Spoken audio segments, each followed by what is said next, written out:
Where should I go? I think bringing you into bed with me would be nice. So comfy.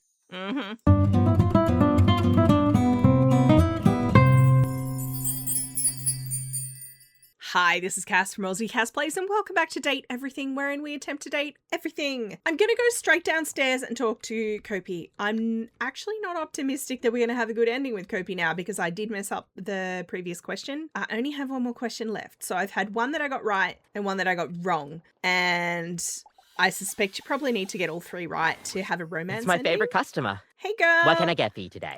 I think I've done these two, so the Irish coffee, Right. please. Just, remember that the Irish coffee is going to be a little different. Make sure you can take your alcohol. Kopi makes a lovely cup of coffee in her expert way, topping it off with a generous pour of cream. You could smell the alcohol even before she hands it to you. And there we are. Enjoy. All right. You've had the Irish coffee a few times now. Assuming you're not completely gone from the booze. Pop quiz. What do you pour over an Irish coffee? It's cream, right? Is it cream? Surely it's cream. You're on the ball. Yep. To make an Irish coffee, you pour whiskey and sugar over black coffee, stir it up a little bit, and then pour some thick cream over it. Okay, so I got 2 out of the 3 questions right. Kopi beams at you. Yay! I'm happy you remembered. Anyways, thanks for taking my little quiz. Sure thing. Stay caffeinated. We'll see you next time. Okay, girl. I sort of thought that might actually finish things off, but maybe I have to talk to her again after having done all of the quizzes. Right. I'm done with Abel. I want to check in on Rainy. Oh, I did Google to see where you find the board games. Apparently they're in the attic, which I don't have access to. So I need to figure out how to get access to the attic. So I guess that's easier said than done.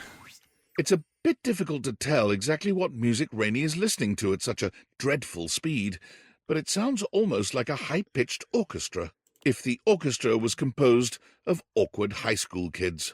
Is this a high school band? Well, Record Sleeve says it's your local high school band. None of these kiddos are virtuosos, but can't you just feel the human spirit radiating from all those shaky notes? I can feel something radiating. Rainey takes in a deep breath and sighs pleasantly, the cacophonous music evidently registering to her as nothing more than soft, sweet melodies. Oh, I've got an edge already, man. I'm feeling high. Go on now. Leave me be. Okay, what am I meant to do with her? Because I feel like she shut me down last time too. Were those military vehicles driving past? That was really ominous. Also, love the beams of light. Very pretty. What is it? It'd be like 11 in the morning now. So I do want to go back in and check on Florence and Celia. They seem to be a 2-for-1 deal. Like it seems to only use 1 heart. I'm sorry, the mayor isn't in today. Oh, it's you. Miss Mayor had a message for you. Hey, girl. She told me to let you know that she found the person we're looking for and that she wanted you to meet her by the stairs. Please, what's going on? She looked so upset and she wouldn't tell me a thing. It's not like her. She's worried about you. About me? Why? I haven't done something to upset her, have I? Not at all. She cares about you, you know. Huh? Oh, okay. Anyways, be sure to make your way to the stairs as soon as you can. Wouldn't want to keep her waiting. She cares about me? She does. I'm trying to be a matchmaker again. All right. Does that mean I literally just click on the stairs? Oh. Oh, sorry. A distinguished beauty greets you with an elegant wave. You never really thought so many hard corners and angles could be soft and graceful, but she's really selling it somehow. Oh, hello, dearie. Mind your step. I'm getting a bit creaky in my old age. You and me both, honey. I'm working on it, mind you. I'm Stella, your quickest way up and down between floor and ceiling. Airway calling. Yes. She is the guilty party. I don't mind the creak. Feels homey. Plus, if someone's sneaking up, like if I have a break and enter situation, I'm asleep in bed, I'll hear them coming up the stairs. So, you know, thanks for the security improvements. Well, aren't you a sweet summer thing? I appreciate the sentiment. Still, one step at a time, all right? just in case, and step and step and step and step. At least, that's what they say. That's a lot of steps. Just take it step by step, by step. I'm suddenly reminded of a boy band song from the 90s. It's fine. Maybe take some smaller steps? Oh, but you've got to dream big, you know? Hustle, I believe is the word. Hustle has a couple meanings, I think. Oh, one of those tricky ones, huh? I'm learning a lot of new words lately. You'll have to forgive me. You see? Well, Stella looks everywhere but at you, trying and failing to find the words. Eventually she sighs, plucking up the courage from somewhere within her. truth be told, I'm starting a business. She gives you a nervous but sweet smile. I see. I know! I'm a bit speechless myself. You know, if you were interested, I could get you in on the ground level. Actually, I have the mayor coming over to talk about that. Celia's grand presence announces her before she even speaks to you. She greets you with a regal nod. Good. You're here. Let's get this done. Stella! Oh, hello, Miss Mayor. I know you're a busy ceiling, but you're also, let me check my notes here, smart.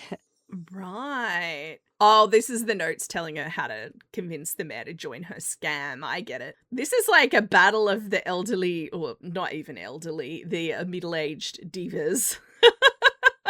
Like, at least the mayor looks like she could be middle-aged. The stairs, I mean, she admits herself she's getting a bit creaky, so, you know. What would you say if I told you that you could be the first ceiling ever to get in on the ground floor of an exciting new startup? Airway isn't a small startup, Stella. It's a big problem. Oh, you're familiar with our brand. I'm so terrible at the speech, so it's good to know you're already on board. Not quite. Stella, I'm concerned that you're being scammed, my dear. I am.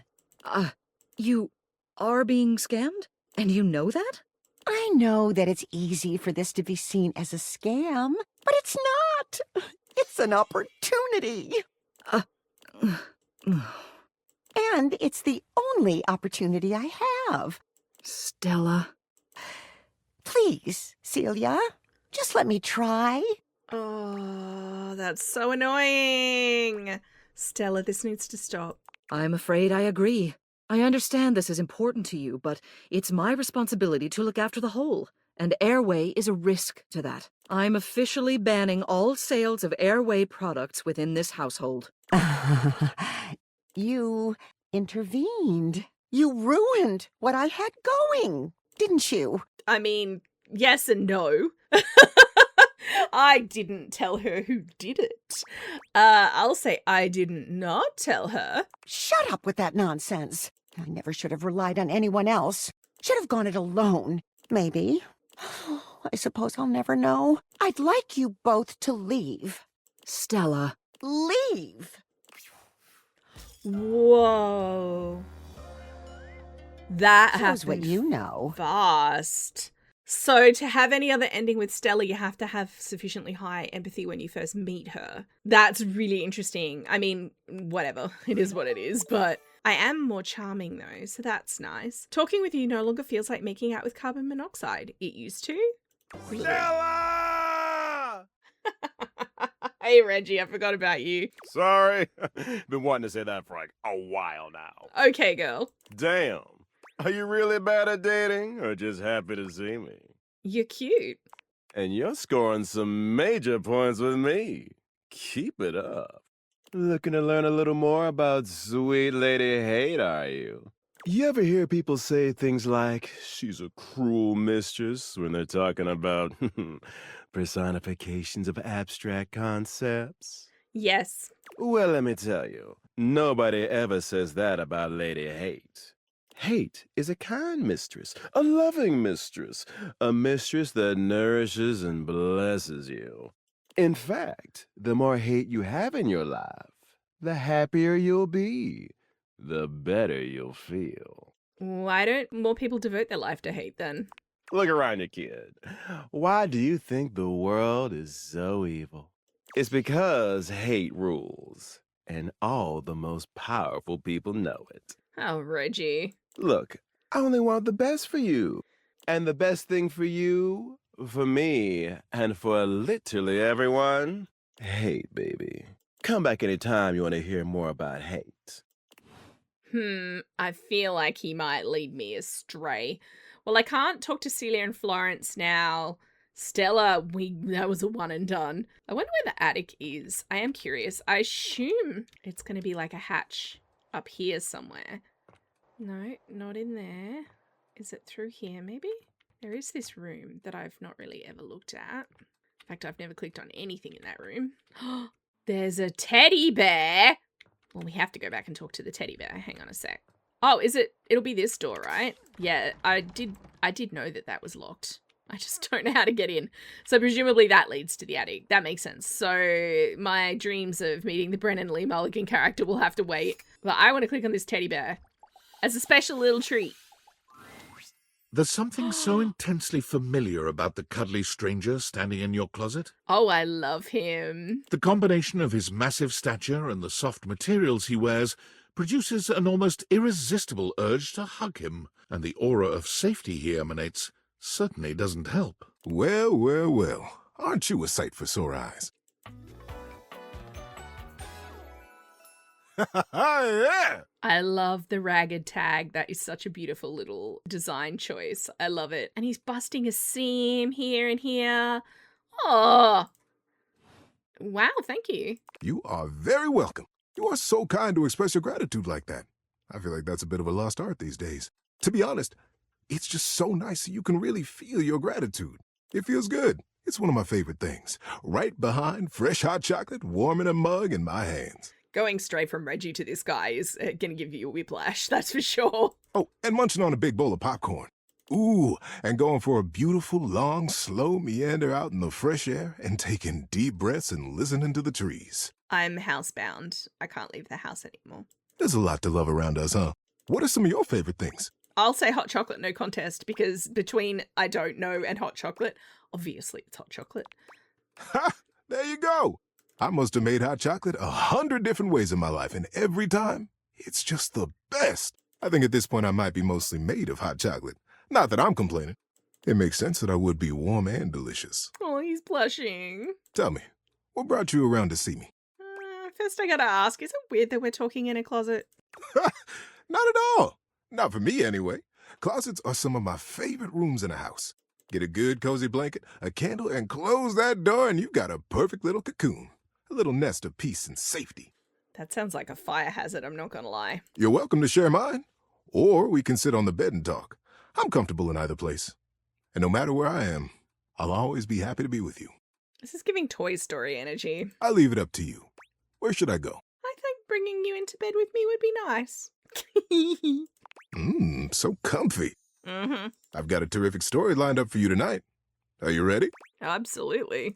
Being that it's getting to nighty-night time, I got a story to help you drift off to sleep. It is actually nighttime. I wonder if this would be the dialogue regardless. Like if I talk to him first thing in the morning. This is actually my last port of call for the day, so I would be sleeping next anyway. For me, whenever it's daytime, I'll give advice. But at sleepy time, it's story time. Ah, it is actually time dependent. That's so interesting. Want to hear my story? Sure. Oh, this one. This is the biggie, buddy. It's a good one. Is it a long one? Yes, a very long one. Okay, just wanted to check. The Great Constructing of Beaver Proudtail. It was very early in the morning, one cold and foggy day, a very long time ago. It's a little golden book. That's so cute. Young Beaver Proudtail was walking quietly and efficiently through the dugout tunnels of his den, his trusty stick tucked confidently under one arm.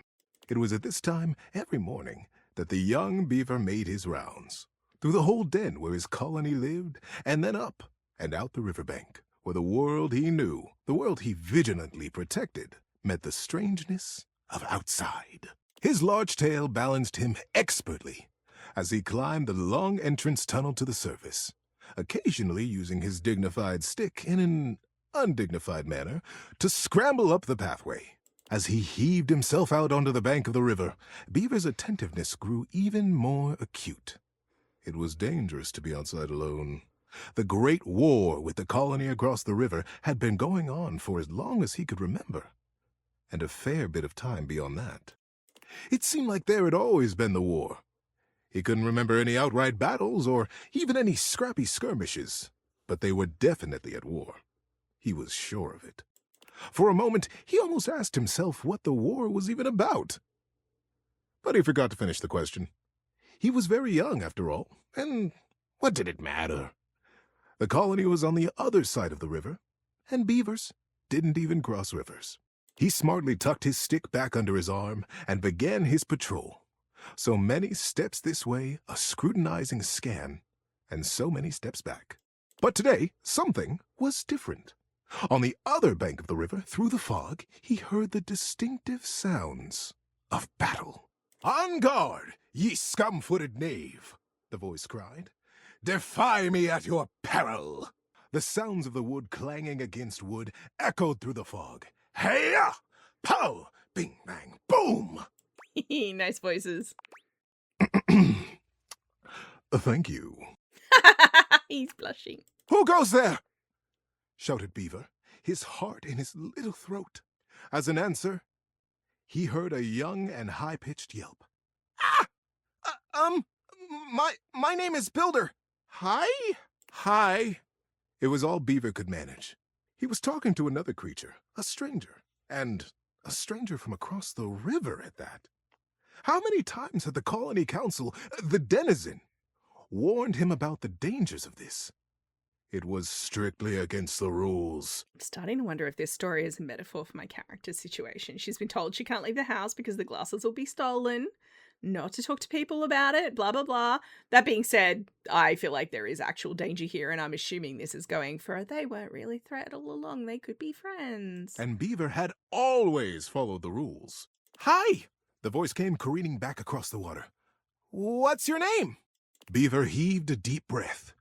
Whoever this Builder was, Beaver was not going to be shown less brave than he. "I'm Beaver. Beaver Proudtail." "Well, hello, Beaver Patton. Builder Jumpfoot's my name. I'm playing at war. Want to join me?" "I most certainly do not," cried Beaver. "Playing at war? War is serious business, not for playing. My colony is in a war right now, and I'm going to be a general when I grow up. I'm going to win that war. You'll see." "Oh, gosh," sighed Builder. "I sure hope you do. My colony is in a war too, and I'm so tired of it. That's why I made it a game. Games are so much less boring than warring all the time." The pieces began rapidly whirling around in Beaver's mind. Builder's colony. He's at war too. Right across the river. He realized he was talking to a beaver from the colony across the river, his sworn enemy since birth. Just then, the wind blew a gentle clearing in the fog, and the two young beavers saw each other for the first time. They could have been twins. Bright black eyes, thick tails, strong sticks, embellished with their colony colors. Builder's face broke into a broad grin. "You look just like me!" Scoffed Beaver. "I'd say you look just like me!" Builder laughed. The two regarded each other in amazement for another moment. It was the first time either of them had seen a denizen from the other colony. Builder leaned down and hefted up a perfect pebble from the riverside. Not too big, not too small. He tossed it up. With perfect timing, he swung his stick easily, and Beaver heard it crack as it met the pebble in midair and sent it winging across the water. Instinctively, Beaver reached out and caught it in his paw. Now he was accepting contraband? What would his parents say? Probably that it's not a good idea. But, upon inspection, the pebble was quite beautiful. It had a single bold red stripe around it, and it was wet from the riverside mud. His young mind decided that he would keep it. He would keep it a secret, of course, and that was all right. The denizen didn't have to know everything. The clearing and the fog began to fill with thickened air. He looked up, suddenly anxious to lose his new friend. Friend? Huh. How quickly that had happened. And there Builder was, smiling and waving. "Maybe we'll play together again soon," he offered. Beaver gripped the pebble and nodded. Yes. Yes, maybe. One day."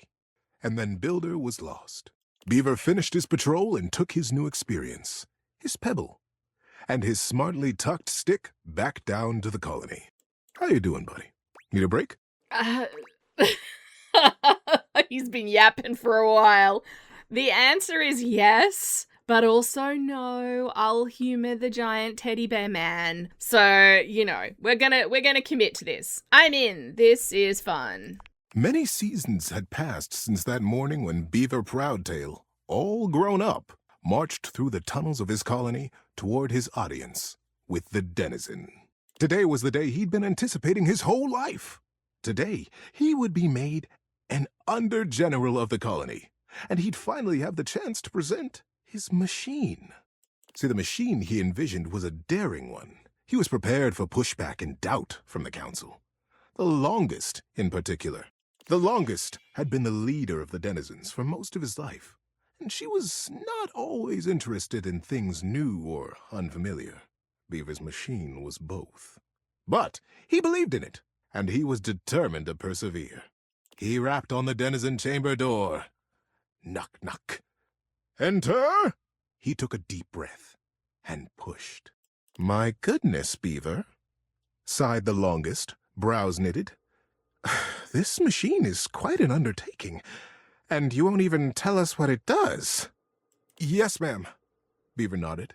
"It must be kept a secret, for now. But I promise, it will conclusively end this war." The Longest considered. "Normally, I would say no. Unfamiliar can be dangerous, and outright new... Well," she stroked her silver-gray whiskers. The other council members watched her reverently. "But we have all seen the construction beginning on the other side of the river. We have no way of knowing what they're up to, and it would be irresponsible of us to take no action at all. They're doing something. We must do something too." Deep murmurs of assent rippled around the small stump table. "And we trust Beaver. He is our newest Under-General, after all." She winked in his direction. "If he believes his machine will truly and finally tip the balance of the Great War in our favor." The silence was agonizing. Beaver kept his eyes fixed on the wall just behind her head, patient. His paw unconsciously turned and returned a small pebble in his pocket, caressing along the line of a single great red stripe. "Then permission is granted." Beaver let go the breath he had been holding. "Whew. Begin construction as soon as you are able, Under-General, and good luck." But the burden of her long years of leadership showed through her sagging cheeks.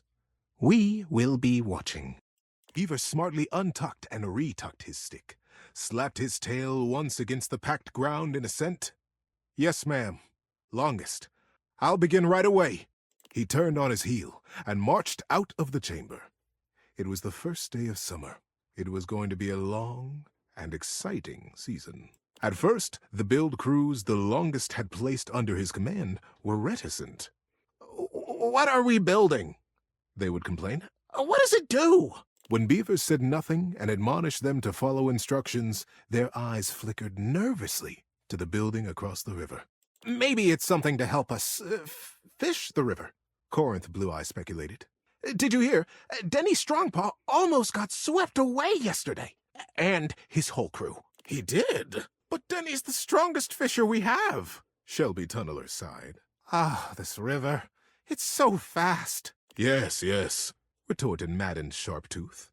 "But fishing will not win us the war.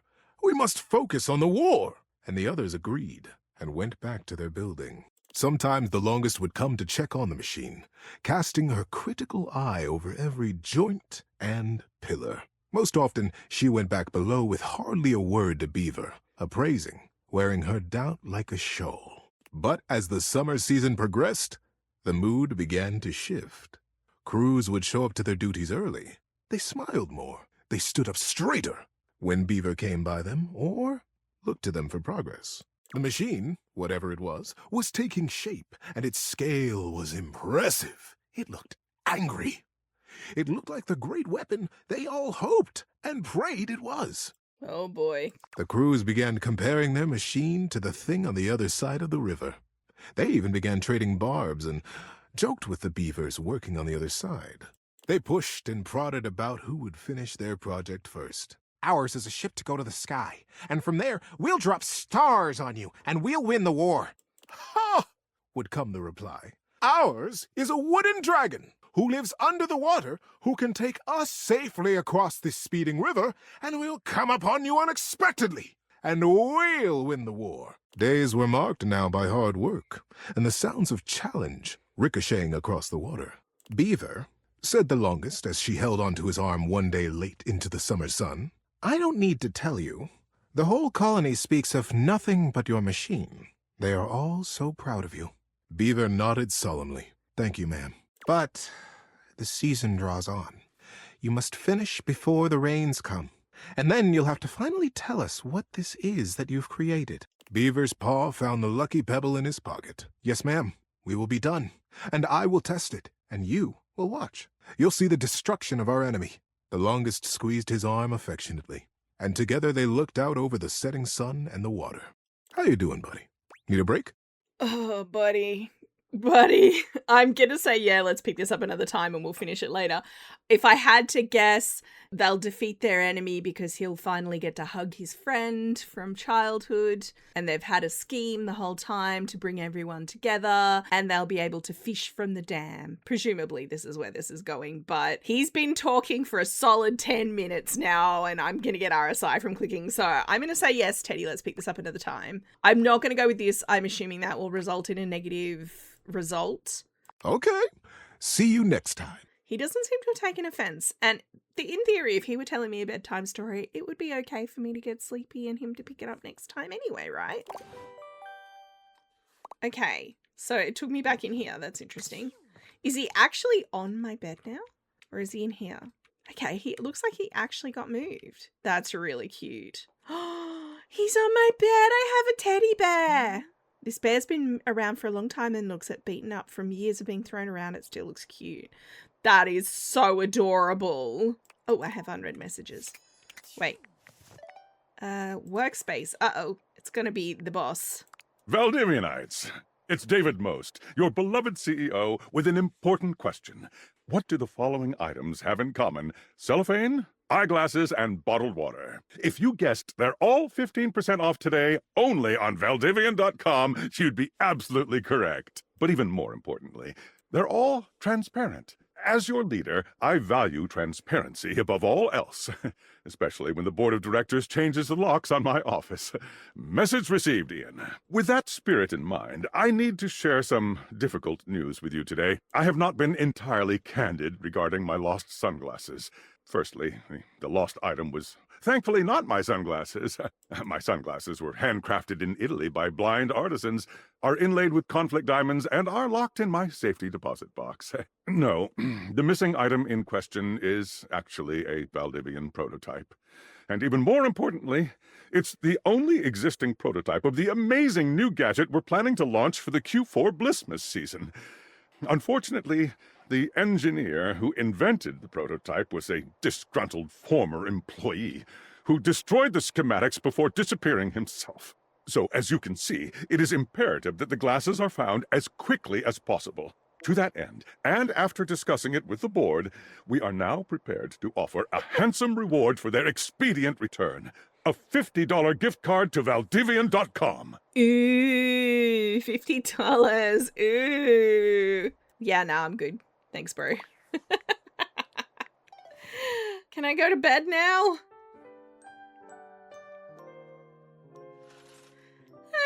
Good morning, Teddy. Good morning, Betty. Good morning, Benoit. Good morning, Abel.